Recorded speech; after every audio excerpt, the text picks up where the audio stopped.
Talakayin ang katotohanan at tuntunang magbibigay linaw sa lahat ng isyong panrelihiyon sa buhay ng tao. Talakayin ang katotohanan, maging bukas ang isip at tanggapin ang katotohanan. Talakayin ang katotohanan, lahat ng relihiyon ay welcome sa palatuntunang ito. Huwag mahiya, makinig at magtanong sa Talakayin ang katotohanan. At ngayon, narito ang inyong lingkod, Brother Khalid Sanchez.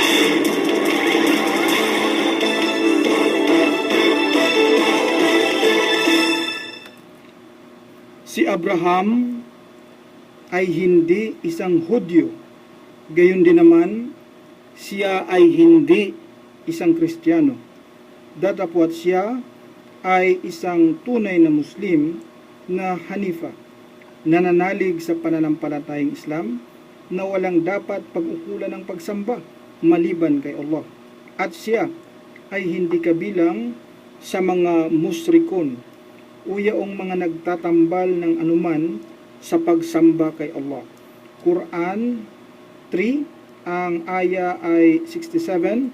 Ang bahaging ito ay hatid sa inyo ni Brother Omar Banaag at Sister Dunabil Gari. Bismillahirrahmanirrahim. Qalu subhanaka la ilma lana illa ma 'allamtana innaka antal alimul hakim. Assalamualaikum po sa aking mga kapatid na mga Muslim sa hapong ito. Kami po ay muli ninyong samahan sa loob ng isang oras sa pagtalakay at pagsagot ng mga katanungan na inyo pong ipinadala sa atin. At sa muli po ang inyong lingkod, Brother Khalid Sanchez. Kasama ko rin po ang ating pong tagabasa na isa pong hafiz, isa pong tao na nakamemorize ng buong Quran mula sa una hanggang sa ika-114 na kabanata ng Quran, si Sheikh Morris Kabugatan. Ngunit bago po dyan ay nais ko po munang bigyang daan po yung ating mga panawagan. Ang atin pong tanggapan, ang Mindanao People Dawa Association, ay patuloy pa rin sa kanyang pamamahagi ng libreng Islamikong babasahin. Ang atin pong tanggapan ay matatagpuan po sa panulukan ng Ruales at Sinsuat Street. Dito po yan sa lungsod ng Cotabato. Yan po ay bukas tuwing araw po ng Lunes hanggang Biyernes, alas 9 hanggang alas 5 po ng hapon. At dyan na rin po ginagawa yung ating pagdarasal sa mga wakto katulad ng duhor at asar. Dyan po isinasagawa sa ating tanggapan. Kaya po kayo, lalong-lalo na yung atin pong mga kababayang mga Kristiyano, ay aming iniimbitahan na dumalaw po sa ating tanggapan upang sa ganon tayo po ay magkakaroon ng tamang kaalaman patungkol sa relihiyong Islam. Ang isa pang branch po ng ating tanggapan ay matatagpuan naman sa harap po ng Notre Dame University or dito po sa Notre Dame Avenue sa Cotabato City. At yung atin pong pangradyong palatuntunan, ito pong sa palatuntunan natin sa radyo ay maaari na rin pong makita sa youtube.com. Ang gagawin po lamang ng ating mga kababayan ay i-search or i-type po yung aking pangalan, Khalid Sanchez. Doon po ay inyo makita ang iba't ibang paksa na atin pong tinalakay dito po sa ating palatuntunan. At huwag pong kalimutan na i-like yung atin pong Facebook page na www.facebook.com/Bro Khalid Sanchez. Sa mga nais pong maging bahagi ng ating palatuntunan, kayo po ay maaring magpadala ng inyong mga questions sa hotline po natin 0915-50-63652. Ulitin ko po, 0915-50-63652. Isa pa, 0915-50-63652. At sa hapong ito, kasama natin si Sheikh, no? Binabati ko nga pala si Brother Omar Banaag at si Brother Abdullah Gayak po ng Cotabato Hardware. Sa atin po mga kababayan at mga kapatid na mga Muslim dito po sa Cotabato City, abay dyan na po kayo pumunta sa Cotabato Hardware kung meron po kayong kailangan sa construction material. Ano po, nakatulong na kayo sapagkat Muslim ang may-ari. Ano po. So, Sheikh, ready ka na ba? Okay, ready na po yung ating Sheikh sa hapong ito. Anyway, unang katanungan po mula kay Texter 0926 24 54 535. Salam. Waalaikumsalam warahmatullah. Tanong ko lang kung may amang nasa langit ang mga kapatid natin mga Christian, may inang nasa langit din ba sila? Kasi pati ang mga hayop kung may anak, may ina at ama rin. No? It's me, Jiwa Alba. Maganda yung tanong niya, Sheikh. Ang tanong niya ay kung meron daw bang ama na nasa langit ang ating mga kapatid na mga Christian, abay meron din ba daw ina? Ayun. Meron din ba daw ina? Maganda yung kanyang katanungan. Ang sagot po namin ay unahin natin yung sinasabi po ng ating maluwalhating Quran sa chapter 6 po ng Quran at ang talata ay 101. Ganito po ang sinasabi, Iqra. أعوذ بالله من الشيطان الرجيم بسم الله الرحمن الرحيم بديع السماوات والأرض أنى يكون له ولد ولم تكن له صاحبة وخلق كل شيء وهو بكل شيء عليم. Yan, ganito po ang kanyang pinakamalapit na kahulugan. Siya ang pinagmulan ng mga kalangitan at kalupaan. Paano siya magkakaroon ng anak kung gayong siya ay walang asawa? At siya ang lumikha ng lahat ng bagay at siya ang ganap na nakakaalam ng lahat ng bagay. Sheikh, maliwanag po sa ating maluwalhating Quran. Sinasabi dyan na si Allah ay walang asawa. Wala rin po siyang anak. Sabi nga niya, paano siya magkakaroon ng anak? Wala po siyang asawa. Sa makatwid, kung yung nagtanong ang kanyang hinihingi ay meron bang ina na tinatawag, sa atin pong paniniwala, wala po. Sapagkat wala ngang asawa yung dakilang tagapaglikha na si Allah. At hindi rin po pwedeng tawaging ama yung dakilang tagapaglikha na si Allah.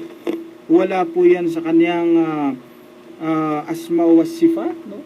Sa 99 names niya na siya ay tinawag na ama. Hindi po siya ama. Siya po ang nag-iisa at tunay na Diyos. Yung pong tungkol sa pagtawag na ama, yan po ay mababasa natin sa Biblia. Maraming mga talata sa Biblia na binabanggit po ni Kristo, tinatawag niya ang kanyang Panginoon, ang kanyang Diyos, tinatawag na itong Ama. Ngayon po ang tanungan ng ating kababayan kung meron pong Ama na tinatawag si Kristo o tinatawag sa Biblia, Ama sa langit, meron din po bang ina? Ayun, yun ang kanyang tanong talaga. Ano po? Ang sagot ay ganito. Magulo kasi ito, Sheikh. Maging sa Biblia po ng ating mga kababayan mga Kristiyano, ito po ay wala namang tinatawag na ina si Kristo, wala namang tinatawag na ina yung ating mga kababayan mga Kristiyano sa Biblia. Ngunit pinapalabas po dito na yung ama ni Kristo, yun din yung kanyang ina. Parang ganon ang nangyari dyan siya. No? Ano po ang patunay na parang ganon? Na para bagang yung ama ni Kristo, yun din ang kanyang ina ayon sa Biblia. Ito po. Ayon po sa Juan 1 at ang talata ay 18, ganito ang sinasabi. Walang taong nakakita kailanman sa Diyos. Ang bugtong na anak na nasa sinapupunan ng Ama. Siya ang nagpakilala sa kanya. Take note, Sheikh, sinabi dito, nasa sinapupunan ng Ama. Sa makatwid, binuntis nga niya si Kristo. Nasa sinapupunan. Yan. Kapag sinapupunan, alam na po natin na ano po yan, no? Binuntis niya, no? Oo. Si Kristo nasa sinapupunan ng Ama. Siya makatwid, ano ito? Hindi lang ito basta-bastang ama, ito ay pwede ring ina. Ay binuntis na si Kristo eh. Ngunit hindi po ganon. Actually, hindi po ganon, no? Ang totoo po niyan, mga kababayan naming mga nakikinig sa ating palatuntunan, si Kristo po ay ipinanganak po yan siya na hindi po ipinanganak po yan siya hindi galing sa Diyos, no, kundi siya ay ipinanganak sa isang katawang lupa, no. Katawang lupa po, doon siya nanggaling si Kristo. Ano po ang patunay sa Quran 19, simulan natin siya sa 16 hanggang sa 22 po yan. Ganito ang sinasabi, Iqra. أعوذ بالله من الشيطان الرجيم واذكر في الكتاب مريم إذ انتبذت من أهلها مكانا شرقيا فاتخذت من دونهم حجابا فأرسلنا إليها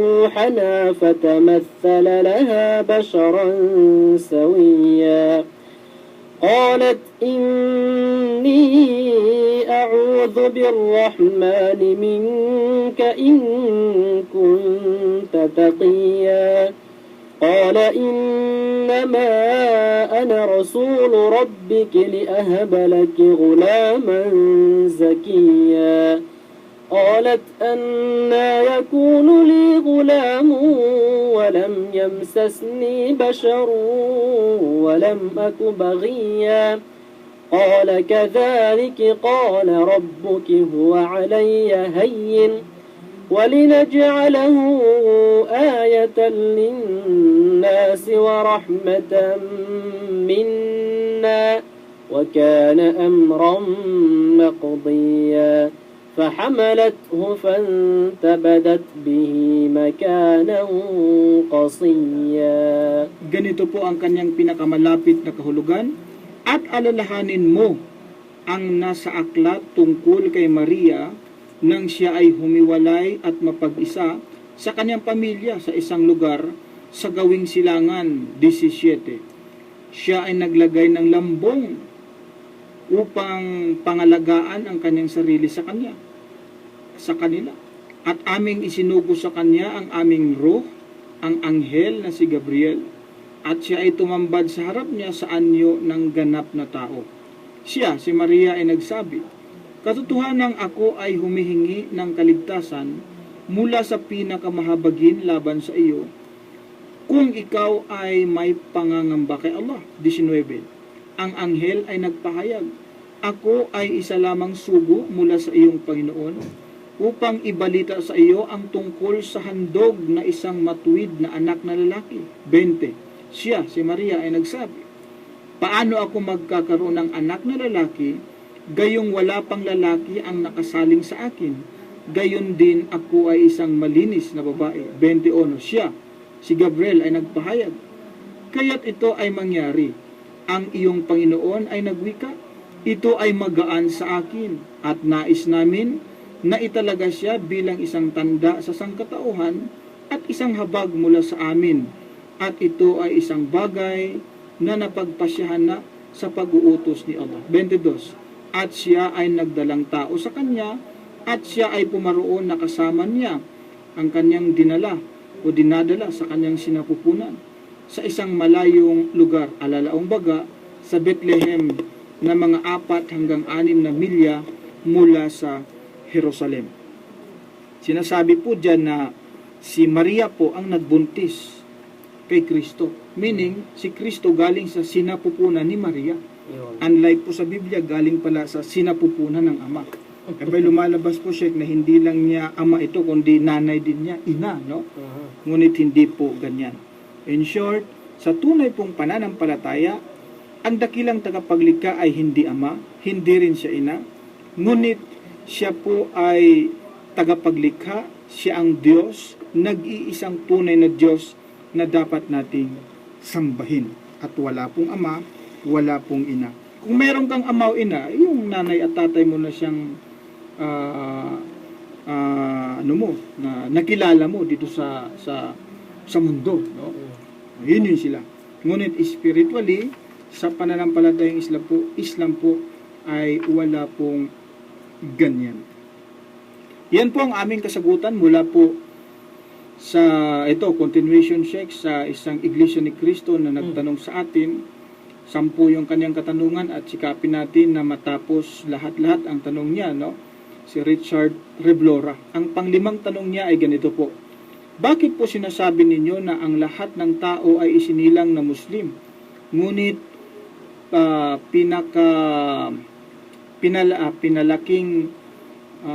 pinalaki ng magulang na Christian or Jewish. Pero samantalang ang unang relihiyon po ay Judaismo. So ang sabi niya, bakit daw sinasabi natin, Sheikh, na ang lahat ng tao ay isinilang na Muslim? Mali po yan sapagkat hindi po ako ang nagsabi na ang lahat ng tao ay isinilang na Muslim. Kabayan, ano po, Richard? Hindi po ako ang nagsabi nun. Ang Propeta Muhammad sallallahu alaihi wasallam ang nagsabi na ang lahat ay ipinanganak ng mga Muslim, ngunit ang kanyang mga magulang lamang ang gumawa sa kanya na Hudyo o isang Kristiyano o Sabyan, no? At ito ay maliwanag na sinuportahan naman ng maluwalhating Quran sapagkat ayon sa ating madalas na binabasa po sa Quran na sinasabi po na ang lahat ng tao ay isinilang sa isang kalagayan na tinatawag na fitra, na ang ibig sabihin nito yung likas na pagkilala, pagsamba sa nag-iisa at tunay na Diyos na walang iba kundi si Allah. Natural, likas na pagsamba, pagkilala sa nag-iisa at tunay na Diyos na si Allah. Sa Arabic po tinawag na fitra. Ginawa po ang tao sa ganyang kalagayan. Sa makatwid, Muslim siya. Sinabi po yan sa chapter 30, ang aya po ay 30. Ganito ang sasabi sa maluwalhating Quran, Iqra. أعوذ بالله من الشيطان الرجيم فأقم وجهك للدين حنيفا فطرة الله التي فطر الناس عليها لا تبديل لخلق الله ذلك الدين القيم ولكن أكثر الناس لا يعلمون. Ganito po ang kanyang pinakamalapit na kahulugan. Kaya't ituon mo ang iyong mukha, alalaong baga ang iyong sarili, tungo sa pananampalataya na dalisay, na nahihilig sa katotohanan. Kumapit at manatili ka sa fitra. Ano itong fitra? Ang likas na damdamin ng paniniwala at pagsamba sa tanging isa at Panginoon na si Allah. Nasa gayon ding konsepto nito ay kanyang nilikha ang lahat ng mga tao. Sa ganung konsepto daw, fitra, nilikha ang lahat ng mga tao. Sa mga tuwid, ang lahat ng mga tao ay ipinanganak sa estado o kalagayan na siya ay naniniwala na merong nag-iisa at tunay na Diyos lamang. Yun ay si Allah. Sa makatwid, Muslim siya. Yun ang konklusyon doon. At sabi nga ng Propeta Muhammad sallallahu alaihi wasallam, yung kanyang mga magulang na lang ang gumawa sa kanya na siya maging Hudyo, maging Kristiyano, Sabyan, o kung anong relihiyon ang kinagisnan niya sa kanyang mga magulang. Halimbawa, Katoliko. Kung ang mga magulang ay Katoliko, ayun, paglabas ng bata, pabibinyagan niya para daw maging Kristiyano ito. At yan po ay isang bagay na may katotohanan sapagkat kapag ang bata na ipinanganak sa mga magulang ng mga Katoliko o Kristiyano, eh dapat daw itong binyagan. Paniniwala yan ng mga Katoliko, Kristiyano siya. Dahil para daw maging Kristiyano ito. Kaya nga ang tanong, before ito bininyagan, ano pala ang bata? Ano pala siya? Kaya nga ang bata, no, kapag kahit na hindi mo ito binyagan, ang bata, ito ay para sa kaharian ng Diyos pa rin yan ayon sa Biblia, kahit na hindi mo ito bibinyagan. No? Para sa langit pa rin yan. Bakit? Dahil sa paniniwala niya na walang ibang na paniniwala niya na merong nag-iisang Diyos. Tingnan mo, sa Mateo 19, ang talata ay 12, ganito ang sinasabi. Datapwat sinabi ni Jesus, pabayaan ninyo ang maliliit na bata at huwag ninyong pagbawalan silang mailapit sa akin o masilapit sa akin. Sapagkat sa mga ganito ang kaharian ng langit. Sabi ni Kristo, sa mga bata raw, sa kanila ang kaharian ng langit. O kahit na hindi mo ito gawing Kristiyano, abay mapupunta pa rin sa langit yung bata kung mamatay siya. Dahil nga siya ay isang Muslim, hindi siya Iglesia ni Kristo, Sabadista. Magiging Sabadista ka lang kung magpapabinyag ka sa pastor mo. Magiging Iglesia ni Kristo ka lang kung ikay magpapabinyag sa Iglesia ni Kristo. Kaya ang tanong, bago ka nagpabinyag, ano ka? Di ba siya? So, ang paniwala nga noon na naririnig ko sa mga kanunuan namin, ang bata raw, kung ito ay hindi binyagan, ito raw ay isang muklo. Ang paniniwala nila siya gano'n. Oo. May katotohanan yon sapagkat sinabi po ng maluwalhating Quran at ng Propeta Muhammad sallallahu alaihi wasallam. Ngayon, yung sinabi mo na ang unang relihiyon ay Judaismo, mali po ang paniniwala na yan, kapatid o kabayang Richard. Na sinabi mo na ang Judaismo ang unang relihiyon, maling-mali po yan. Alisin niyo po sa iyong paniniwala yan sapagkat kapag marinig ka po ng mga taong bihasa sa pag-aaral sa relihiyon, pagtatawanan ka nila. Sabihin mo na ang Judaismo ang siyang unang relihiyon. Pagtatawanan ka niya. Bakit po? Ito, common sense na lang, brother kabayang Richard. Yung salitang Judaismo, ito po ay nanggagaling kay Juda, kay Huda. Sino po si Juda o si Huda? Ito po ay isa sa mga anak ni Jacob o Jacob. Meron siyang 12 anak.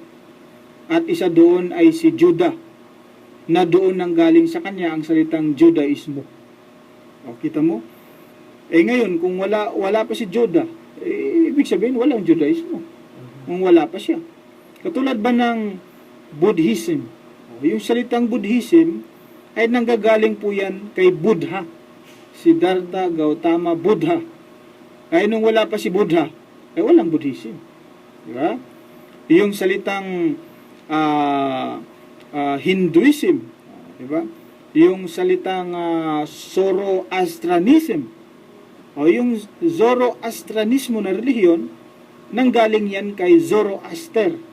Kaya nung wala pa si Zoroaster, walang Zoroastrianism. Kaya po, kung sabihin mo na ang unang relihiyon ay Judaism, ay maling-mali po yun. Sapagkat marami pa pong nauna kay Juda. Nandiyan si Jacob, si Isaac, si Abraham, si Noe, nauna pa sa kanila yun. Ano ba ang relihiyon ni Noe? Iglesia ni Kristo ba siya? Oo. Siya ba ay Katoliko ba si Noe? Katoliko ba si Abraham? Kanina binasa natin, si Abraham ay isang Muslim. Kanina sa unang talata na binasa natin. So diyan pa lang po, malalaman mo na ang paniniwala mo, kabayang Richard, ay mali at nais naming itama ito. Huwag po kayong maniwala na ang unang relihiyon ay Judaismo. Higit lalo, Iglesia ni Kristo. Hindi po yon ang unang relihiyon, Iglesia ni Kristo. Now, kung itatanong mo sa akin kung ano ang unang relihiyon, abay, simple lang po ang sagot ko, Islam.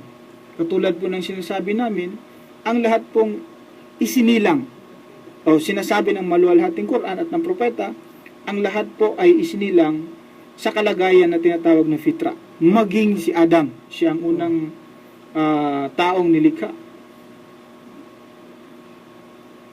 Ginawa sa kalagayang fitra. may pananalig, paniniwala sa nag-iisa at tunay na Diyos. Sa makatwid, Muslim o Islam ang unang relihiyon sapagkat sila ay mga Muslim. Yun po ang aming kasagutan. Mula po kay Texter 09, karagdagang tanong niya ito, Sheikh. Tapusin na lang natin lahat ng tanong niya. Pang-anim na tanong niya. Si Propeta Jesus po ba ay yung nabubuhay?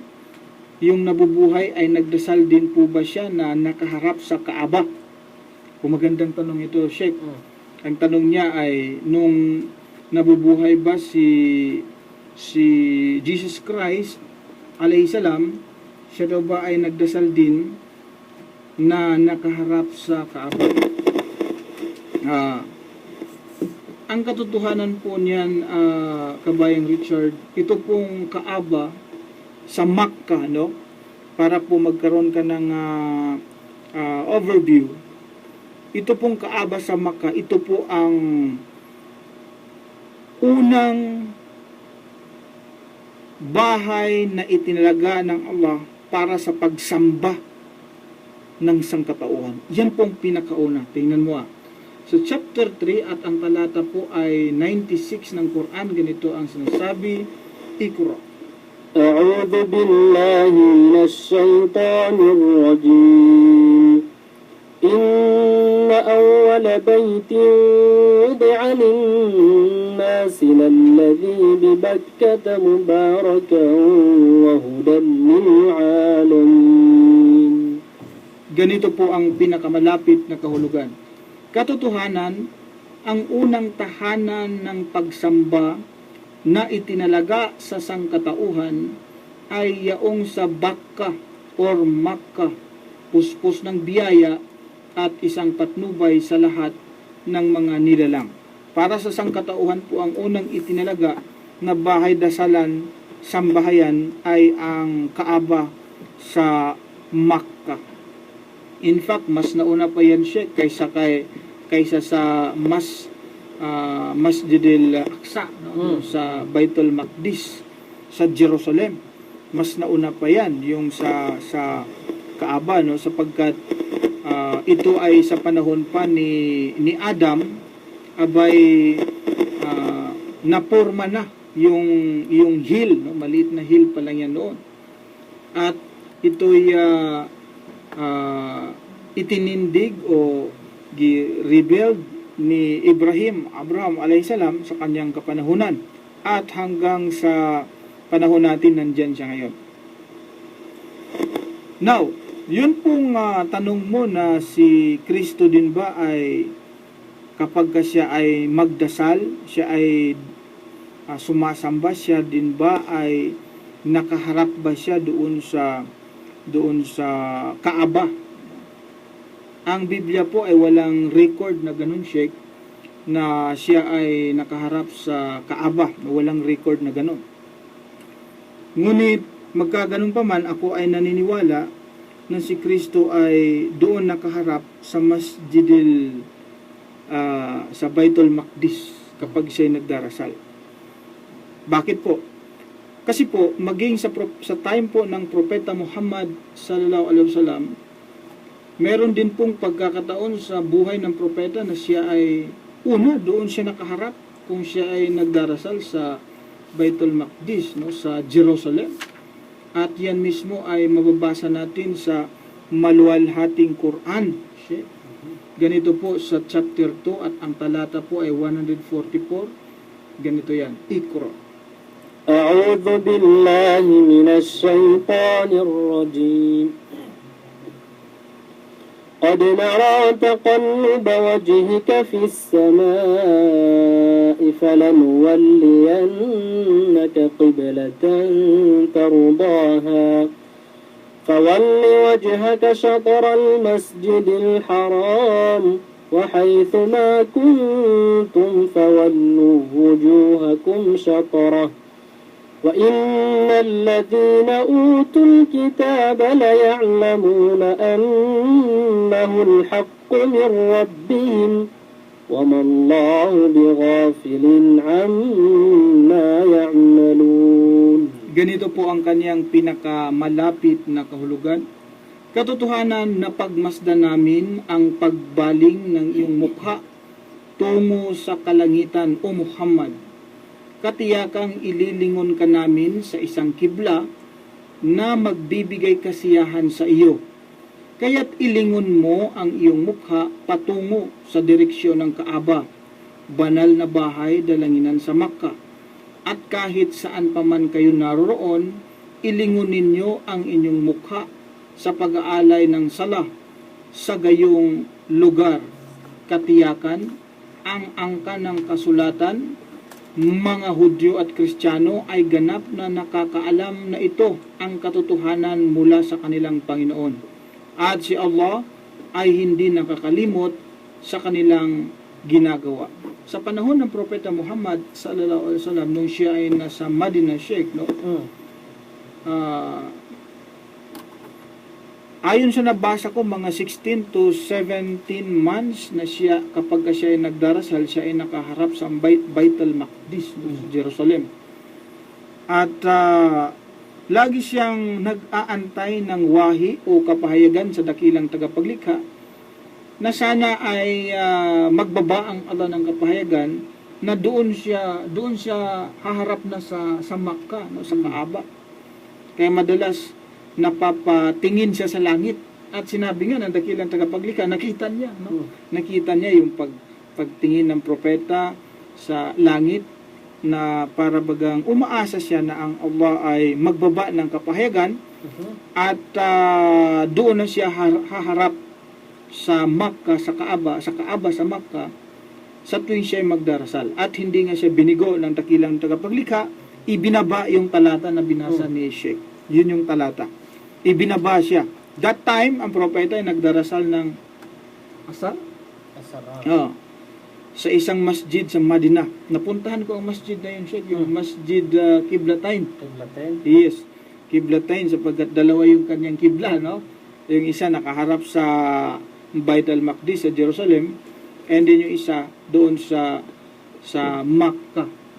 That time, asar time na ibinaba ang kapahayagan na yan, na ang propeta ay haharap doon sa Kaaba sa Makkah. So, si Kristo, of course, nauna si Kristo sa kay Propeta Muhammad sallallahu alaihi wasallam. Kaya po ako naniniwala doon siya nakaharap sa Baitul Maqdis. Ngayon po,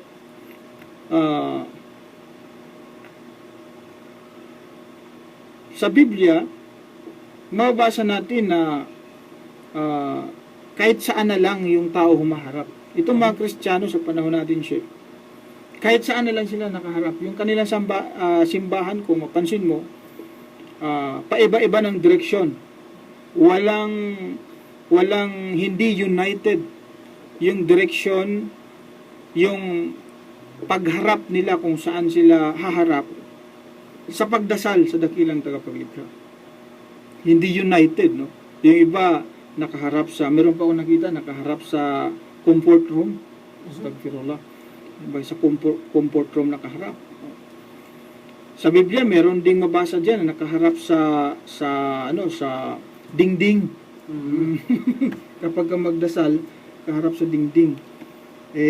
Paiba-iba po. Katulad halimbawa sa panahon ni Isaias, si Hezekiah, nung siya po nagdasal, nakaharap siya sa dingding. Tingnan niyo po. Isaias 38 at ang talata po ay 2, ganito ang sinasabi. Nang magkagayoy ipinihit ni Ezekias ang kanyang mukha sa panig at nanalangin sa Panginoon. Nakaharap siya sa dingding at siya ay nanalangin. So yung direction is paiba-iba.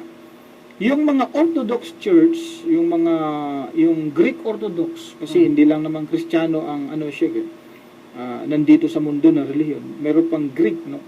Yung Greek Orthodox Church, doon naman sila nakaharap sa silangan. Sa silangan sila nakaharap kapag sila ay magdasal.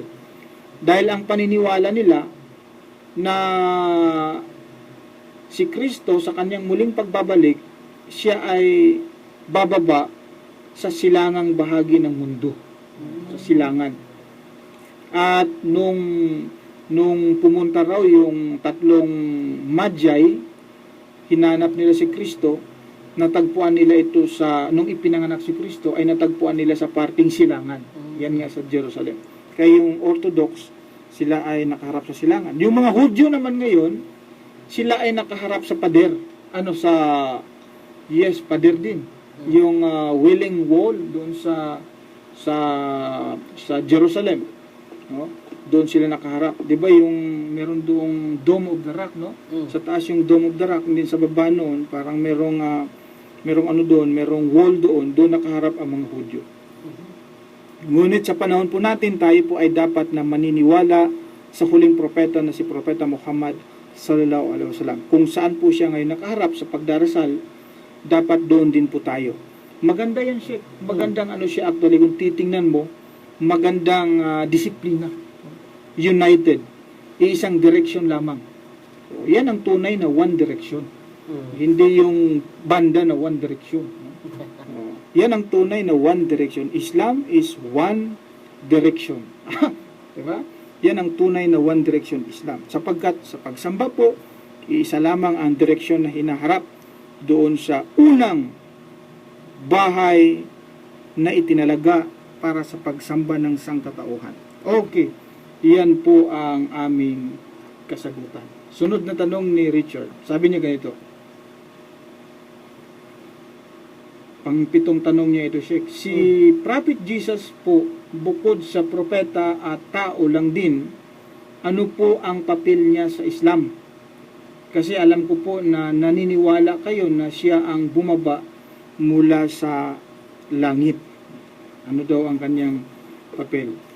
Basahin na lang natin po ang sinasabi ng maluwalhating Quran tungkol po kay Jesus Christ, kung ano ba talaga ang kanyang mga papel na ginagampanan sa mundong ito.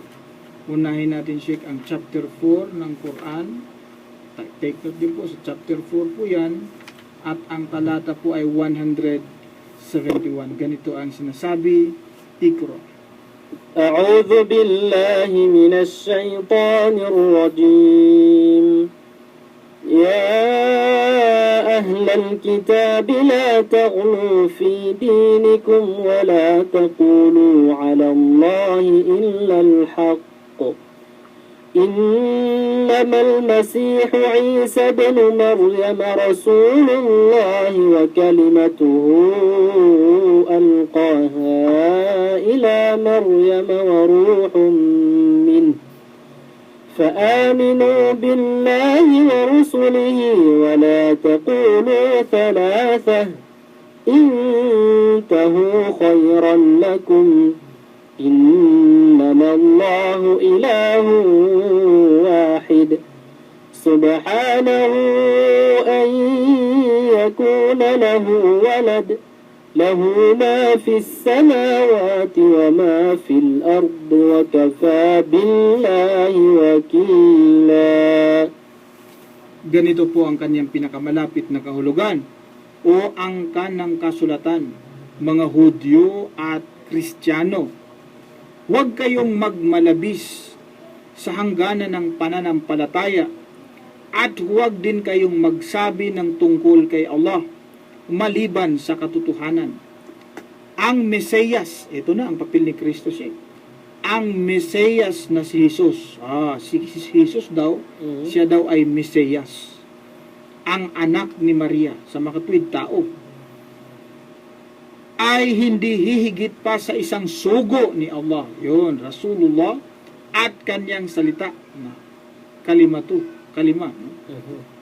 Na kanyang iginawad kay Maria at isang ruh na kanyang nilikha. Alalong baga ang kaluluwa ni Kristo ay nilikha ni Allah, no? Ruh. Kaya't manampalataya kay Allah at sa kanyang mga sugo. Huwag kayong mangusap ng Trinidad o ang Diyos ay may tatlong persona.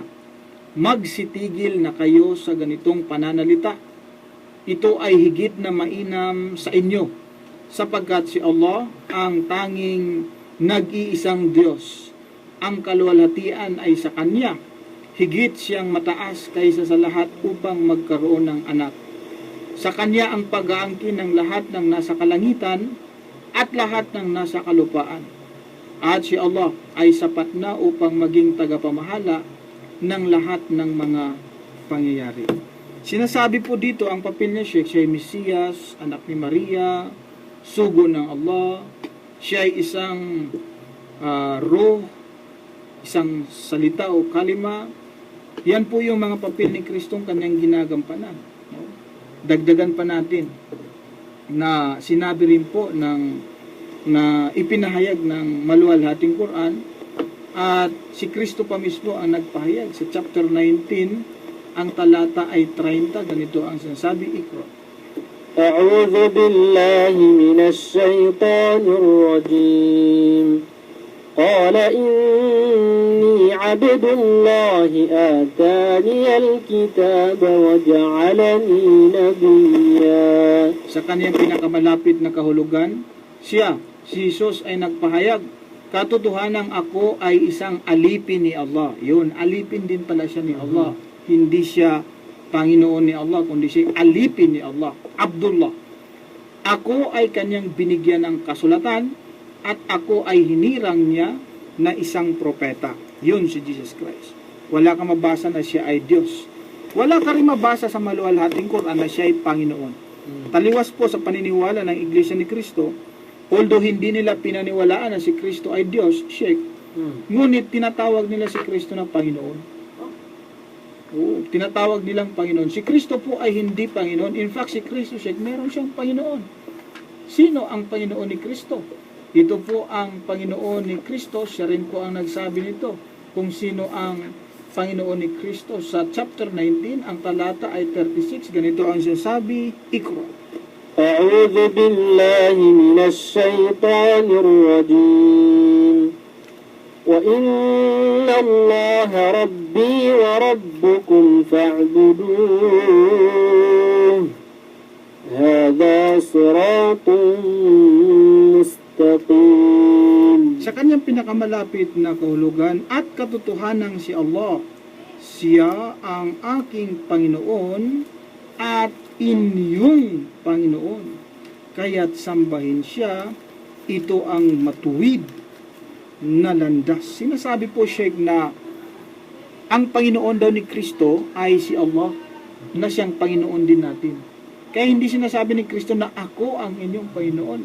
Kaya po mali po ang paniniwala ng Iglesia ni Kristo na tinawag nila si Kristo na siya Panginoon o ginagawa nilang Panginoon si Kristo. Mali po yan. Tama na sana yung paniniwala mo na si Kristo ay hindi Diyos, na si Kristo ay isang tao lamang. Tama yun. Tama ang paniniwalang yaon. Ngunit doon ka naman sumablay sa pagkilala mo kay Kristo na siya ay Panginoon. Sablay yun, no? Maging sa Biblia, si Kristo, maging sa Biblia, sinasabi niya, Sheikh, na meron siyang Panginoon. Tingnan niya. Marcos 12, ang talata ay 29, sabi niya, sumagot si Jesus, ang Pangulo ay, pakinggan mo, O Israel, ang Panginoon nating Diyos, ang Panginoon ay iisa. Sabi niya, ang Panginoon natin. May Panginoon pala si Kristo. Iisa. Maging si Kristo umaamin na meron siyang Panginoon. Kaya po mali ang paniniwala ng Iglesia ni Kristo na si Kristo ay Panginoon. Tama na sana na siya hindi Diyos. Tama na sana na siya tao. Ngunit sumablay lang doon sa parteng tinatawag siyang Panginoon. Delikado pa niyan, bandang huli, abay, palalayasin ka ni Kristo dahil tinawag mo siyang Panginoon sa araw ng paghuhukom. Mateo 7, ang talata po ay 22, ganito ang pagsasabi, hanggang 23 po yan. Marami ang mga nagsasabi sa akin sa araw na yaon, Panginoon! Panginoon! Hindi baga nagsipaghula kami sa iyong pangalan at sa pangalan mo'y nangagpalayas kami ng mga demonyo at sa pangalan mo'y nagsigawa kami ng maraming gawang makapangyarihan. 23. At kung magkagayoy ipapahayag ko sa kanila, kailan may hindi ko kayo nangakilala, magsilayo kayo sa akin, kayong manggagawa ng katampalasanan. Isa palang napakalaking katampalasanan, Sheikh, na tawagin mo si Kristo na siya'y Panginoon. Dahil si Kristo, sabi niya, wa inallaha rabbi wa rabbukum. Katotohanan at katotohanan si Allah, siya ang aking Panginoon at inyong Panginoon. Panginoon mo rin si Allah, kabayang Richard. Kaya po, kung gusto mong maitama ang iyong paniniwala, ang kilalanin mong Panginoon ay yung Panginoon ni Jesucristo. Si Jesucristo ang kanyang papel, propeta, sugo ng Allah, tao siya, Ruh, Mesiyas, no? Alipin ng Allah, yun po. Ngunit ang pagiging Panginoon, hindi po ginagampanan ni Kristo yan. Yan po ay exclusive na para lamang sa dakilang tagapaglikha ang gumawa kay Kristo, ang gumawa sa ating lahat. Yun din sana ang gagawin mong Panginoon, ang Panginoon ni Kristo. At diyan kita inaaniyahan, kabayang Richard. Pangwalong tanong mo, sabi niya, yung hindi pa po alam ni Propeta Muhammad ang Islam, ano po ang relihiyon niya? Yung hindi pa raw alam ni Propeta Muhammad ang Islam, ano raw ang relihiyon niya? Naku po, si Propeta Muhammad sallallahu alaihi wasallam ay hindi po tulad ni Felix Manalo, ang founder ng Iglesia ni Cristo, na nung hindi pa siya naging Iglesia ni Cristo, ang relihiyon niya ay SDA. Dating Sabadista, Seventh-day Adventist kasi yan eh. No? Ang Propeta Muhammad sallallahu alaihi wasallam, ang relihiyon niya ay Islam. Bakit po? Di ba binasa natin yung aya kanina sa 30:30 ng Quran na sinasabi na ang lahat ng tao ay ipinanganak sa kalagayan na tinatawag na fitra. Ganyan lahat ng tao, pati ikaw, kabayang Richard, yung mga magulang mo lang ang gumawa sa yung Kristiyano. Ganon din pati ang Propeta Muhammad sallallahu alaihi wasallam. So, ano ang kaibahan ng Islam before Prophet Muhammad sallallahu alaihi wasallam at nung sa panahon ng Propeta Muhammad sallallahu alaihi wasallam? Simple lang po.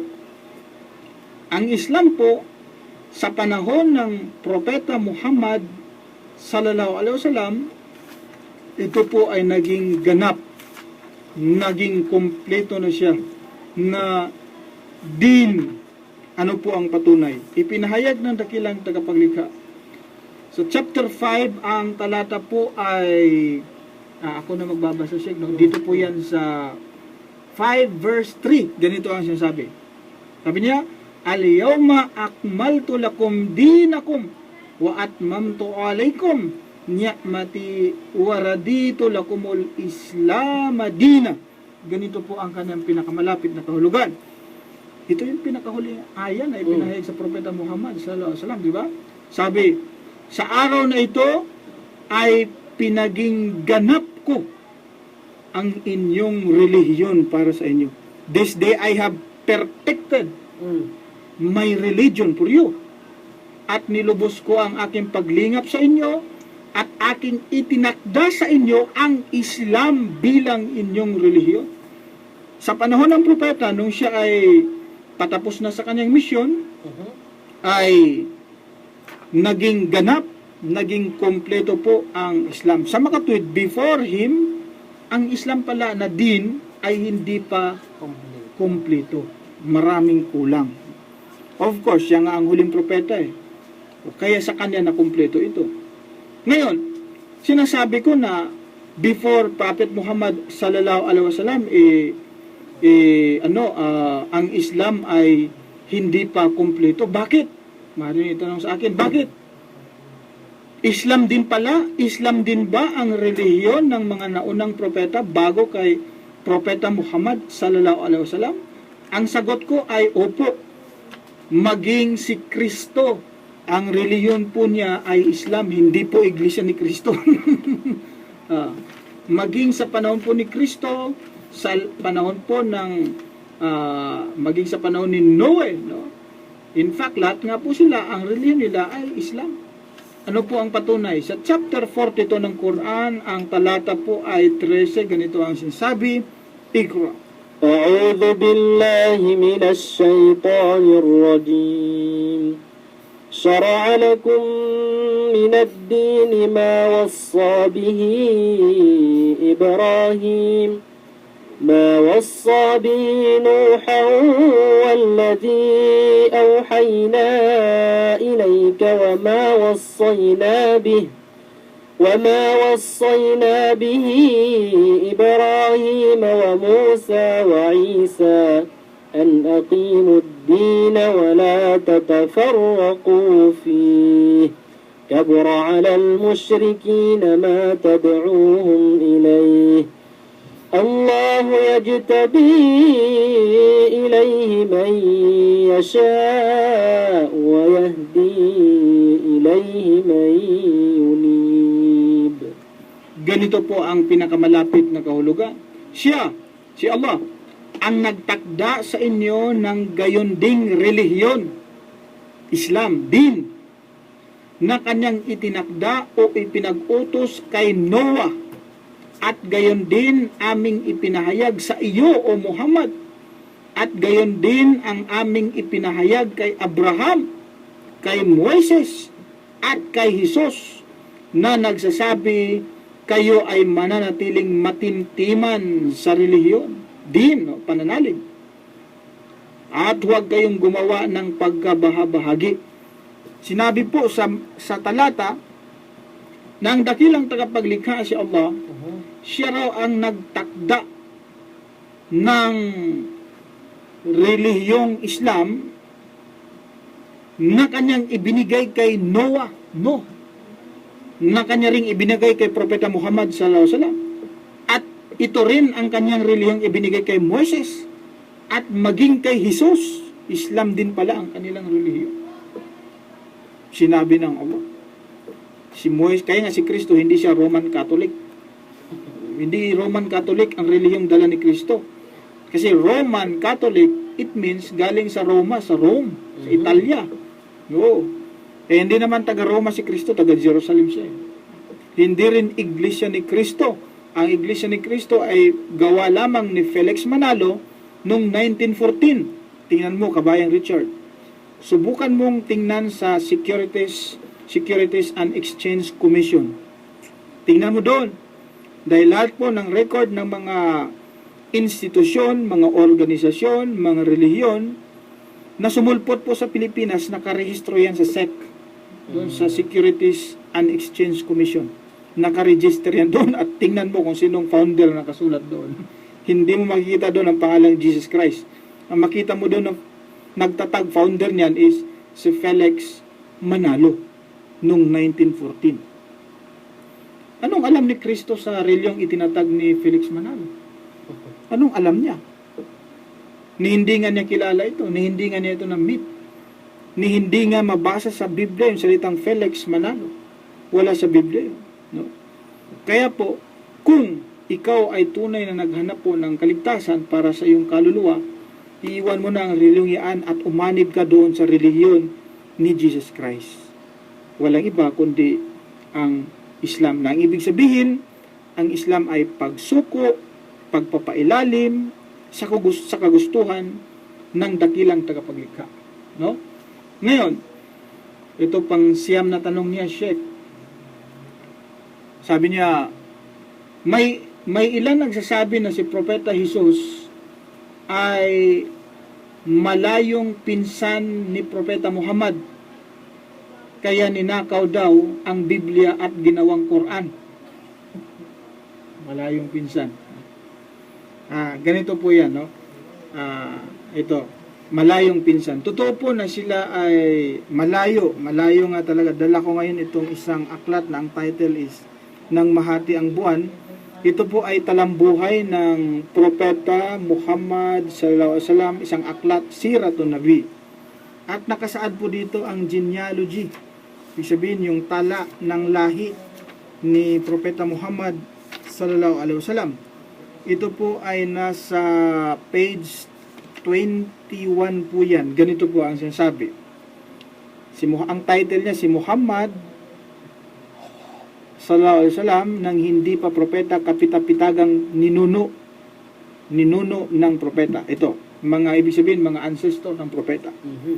Ang pinakamawain sa mga nilikha ng Allah, pinakamabuti sa lahat ng kanyang mga sugo at pinakahuli sa kanyang mga propeta ay si Muhammad ibnu Abdullah, si Muhammad daw na anak ni Abdullah, ibnu Abdul Muttalib, anak ni Abdul Muttalib, ibnu Hashim, ibnu Abdul Manaf, ibnu Qusay bin Kilab,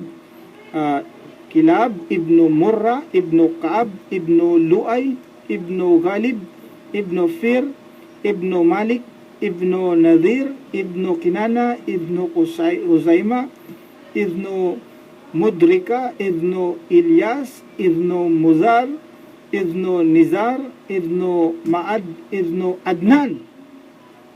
Si Adnan ay mula sa mga inapo ni Ismail na anak ni Abraham. Tingnan mo, Sheikh. Mm. Si Propeta Muhammad sallallahu alaihi wasallam nanggaling pala kay Ismail. Ismail na anak ni Abraham. Ano naman ngayon ang lahi ni Kristo? Tingnan natin. Biblia tayo, Sheikh, ha? Sa aklat po ng Mateo 1, simulan ko po sa 1 hanggang sa 16 po yan. Ganito ang sinasabi. Kapitulo 1, verse 1. Ang aklat ng lahi ni Hesukristo na anak ni David, na anak ni Abraham. Anak ni David, na anak ni Abraham. Tapos, ituloy-tuloy mo lang, sabi dito, naging anak ni Abraham si Isaac, at naging anak ni Isaac si Jacob, at naging anak ni Jacob si Judah, at ang kanyang mga kapatid, at naging anak ni Judah kay Tamar, si Pares, at si Zara, at naging anak ni Pares si Esrom, at naging anak ni Esrom si Aram, at naging anak ni Aram si Aminadab, at naging anak ni Aminadab si Naazon, at naging anak ni Naazon si Salmon, at naging anak ni Salmon kay Rahab si Boaz, at naging anak ni Boaz kay Rod si Obed, at naging anak ni Obed si Jesse, at naging anak ni Jesse ang haring si David, at naging anak ni David si Solomon doon sa naging asawa ni Orias, at naging anak ni Solomon si Rehoboam, at naging anak ni Rehoboam si Abias, at naging anak ni Abias si Asa, at naging anak ni Asa si Josaphat, at naging anak ni Josaphat si Joram, at naging anak ni Joram si Osias, at naging anak ni Osias si Jostam, at naging anak ni Joatam si Akas, at naging anak ni Akas si Ezekias, at naging anak ni Ezekias si Manases, at naging anak ni Manases si Amon. Sa Arabic ito, Ibnu. At naging anak ni Amon si Josias, at naging anak ni Josias si Jeconias, at naging mga anak ng kapatid ng panahon ng pagkadalang bihag sa Babylonia. At pagkatapos ng pagkadalang bihag sa Babylonia, ang naging anak ni Jeconias si Salatiel, at naging anak ni Salatiel si Zorobabel, at naging anak ni Zorobabel si Abiud, at naging anak ni Abiud si Eliakim, at naging anak ni Eliakim si Azor, at naging anak ni Azor si Sadok, at naging anak ni Sadok si Akim, at naging anak ni Akim si Eliud, at naging anak ni Eliud si Eliazar, at naging anak ni Eliazar si Matan, at naging anak ni Matan si Jacob, at naging anak ni Jacob si Jose, na asawa ni Maria, na siyang nanganak kay Jesus, na siyang tinatawag na Kristo. Palpak ito eh. Ano kung bakit palpak, Sheikh? Tingnan mo ha. At naging anak ni Jacob si Jose, na asawa ni Maria, na siyang nanganak kay Jesus, na siyang tinatawag kay Kristo. Doon daw sa lahi ni Jose, lumabas si Kristo. Kasi si Jose, galing siya kay David hanggang kay Abraham. Paano pong manggaling si Kristo kay Jose? Samantalang si Kristo po, nung ipinanak sa lupa, wala po siyang tatay. Nanay lang. Si Maria. Diba? Sa puntong ito, palpak na po ang Biblia eh. Hindi po ka panipaniwala.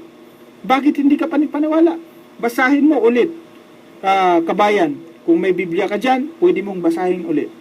Yung sabi po sa Mateo 1 hanggang 16, Mateo 1 hanggang 16, na si Kristo daw ay anak ni Jose. At mula at ang kanyang mga ninuno ay papunta kay Abraham. Paano pong maging anak ni Jose si Kristo? Maliwanag po, sinasabi ng maluwalhating Quran, nanganak si Maria, kaya nga sa Quran, Isa bin Maryam, Jesus na anak ni Maria, sapagkat wala po siyang tatay, human father. Wala po. Sa Biblia, ganun din yan Pero contradiction naman dito. Dahil sinasabi dito na si Kristo raw ay anak ni Jose. Hindi sinabing adopted. Iba kasi yung sabihin, Sheikh, na adopted. Ang pinapag-usapan dito ay lahi, genealogy. Yung dugo niya ang pinag-usapan. Hindi po pinapag-usapan dito na siya inadopt ni Jose. Kung ganun ang pagkasabi, walang problema. Pero kasi ang pinapag-usapan, ito ay lahi, ibig sabihin kadugo mismo ni Kristo. Kadugo daw ni Kristo si Jose. Maliwanag po na mali po yan, isang napakalaking kalapastanganan sapagkat hindi po siya nagkaroon ng tatay na tao. Nanay meron. Alam po natin, immaculate conception ang tawag din sa English. Ngayon po, ang tanong mo kung siya ay pinsan, malayong pinsan ng Propeta Muhammad sallallahu alaihi wasallam, abay malayo nga. Napakalayo. Well, sa bagay po, hindi lang sila para sa akin, hindi lamang sila basta-basta magpinsan, sila po ay magkakapatid. Kasi po, lahat ng mga propeta, magkakapatid naman po yan. Sapagkat lahat po ng mananampalataya ay magkakapatid. Innamal mu'minuna ikhwan. Katotohanan, ang mga mananampalataya, sila ay magkakapatid. Sabi mo kanina, sila ay malayong magpinsan, yan daw ang naging dahilan at ninakaw ang Biblia at ginawang Quran. Yun po ay napakalaking kasinungalingan. Bawal nga po sa mga Muslim ang magnakaw Ang Quran nga nagsabi nga, bawal ang magnakaw, Sheikh, di ba? Alam mo, sa Islam, utos po ng aming maluwalhating Quran na kapag ikay mapatunayang magnakaw, puputulan ka ng kamay. Naku po. Ito po sinasabi sa chapter 5, ang talata po ay 38. Ikra. أعوذ بالله من الشيطان الرجيم والسارق والسارقة فاقطعوا أيديهما جزاء بما كسبا نكالا من الله والله عزيز حكيم. Ang magnanakaw na lalaki at ang magnanakaw na babae ay inyong putulin ang kanilang kamay bilang kabayaran sa kanilang ginawa or bilang isang huwarang kaparusahan mula kay Allah. Utos po yan na kapag ikay magnakaw, napatunayan sa magnakaw, puputulan. Kaya po mali po ang paniniwala na ninakaw ang Biblia at ginawang Quran. Mali po yan. Sana kung may time pa tayo, paliwanag natin na maigi, no? Pero wala na po tayong oras. Ako po ay humihingi ng kapatawaran sa mga bagay po na aking nasabi. Marahil po ito ay naging masakit po sa pandinig ng ating mga kababayan. Ako po ay humihingi ng tawad. At ako rin po ay nag-aanyaya sa inyo na sasamba sa nag-iisa at tunay na Diyos na si Allah. Kay kabayang Richard, yung nagtanong, no, na isang Iglesia ni Cristo, ikaw din ay inaanyayahan kita sa Islam. Huwag kang mahiya, pumasok ka sa Islam, kabayan, sapagkat ang kaligtasan natin ay nakasalalay sa pagkilala sa nag-iisa at tunay na Diyos, at yan ay walang iba kundi si Allah. Iiwan nyo na po ang relihiyong bulaan, imbento ng tao, relihiyon na kung saan ay pinagtitirahan ka lamang ng nakakataas sa iyo. I-research nyo po yung pangulong pangkalahatan ng inyong relihiyon, abay nakatira sa isang 1 billion halaga na mansyon sa Forbes Park. No? Hindi po akma yan. Sa panahon ni Kristo, siya ay nagpapakahirap, nagpapakaduka. Ngunit ang mga mangangaral ngayon, nagpapayaman. Kaya dito po tayo sa relihiyon ni Kristo, ang Islam, sapagkat ito po ang tunay na relihiyon. Nawa po, mabuksan na yung isip sa relihiyong ito at maging kasama ka namin sa pagsamba sa nag-iisa at tunay na Diyos na si Allah. Maraming salamat sa iyong mga katanungan at hanggang sa muli po, ito ang inyong lingkod, Brother Khalid Sanchez. Assalamualaikum warahmatullahi wabarakatuh. Ang inyong pong napakinggan